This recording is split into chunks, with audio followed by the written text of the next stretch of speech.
ঘোলা পানির অগভীর ডোবায় পড়ে আছে একটি হাতির শাবকের নিথর দেহ। তার পাশেই অর্ধেক শরীর ডুবিয়ে নিশ্চুপ দাঁড়িয়ে মা হাতি, চোখে যেন অদৃশ্য এক শোকের ভার। আর একটু দূরে ডোবার কিনারে দাঁড়িয়ে আছে পুরুষ হাতিটি। 3 দিন ধরে একই জায়গায় একইভাবে মৃত সন্তানের পাশে পাহারা দিয়ে যাচ্ছে তারা। এই হৃদয় বিদারক দৃশ্য দেখে আবেগ ধরে রাখতে পারেননি কেউ। বান্দরবানের নাইক্ষ্যংছড়ি উপজেলার সোনাইছড়ি ইউনিয়নের বটতলা মুসলিম পাড়া এলাকায় এমনই মর্মস্পর্শী ঘটনার সাক্ষী হচ্ছেন স্থানীয়রা।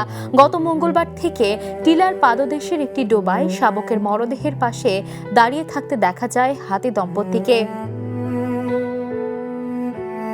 স্থানীয়দের ভাষ্য, শাবকটির দেহ থেকে এক মুহূর্তের জন্যও সরে যায়নি তারা।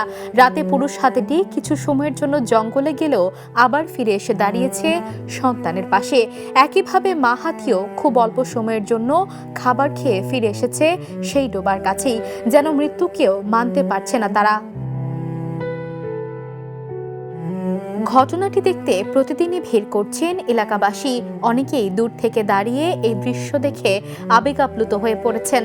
বন বিভাগের কর্মকর্তারাও ঘটনাস্থলে অবস্থান করে বিষয়টি পর্যবেক্ষণ করছেন। কক্সবাজার দক্ষিণ বন বিভাগের সহকারী বন সংরক্ষক মনিরুল ইসলাম বলেন, হাতির একটি চলাচল পথ রয়েছে এই এলাকায়। ধারণা করা হচ্ছে চলাচলের সময় টিলা থেকে পড়ে গিয়ে অথবা অসুস্থতার কারণে শাবকটির মৃত্যু হয়েছে। শাবকের বয়স আনুমানিক 6 থেকে 7 মাস। তিনি আরও জানান, শোকে কাতর মা হাতিটি কোনোভাবেই শাবকের দেহ ছেড়ে যেতে চাইছে না। পরিস্থিতি স্বাভাবিক হলে মরদেহ উদ্ধার করে ময়নাতদন্তের মাধ্যমে মৃত্যুর কারণ নিশ্চিত করা হবে। Desk report, the news.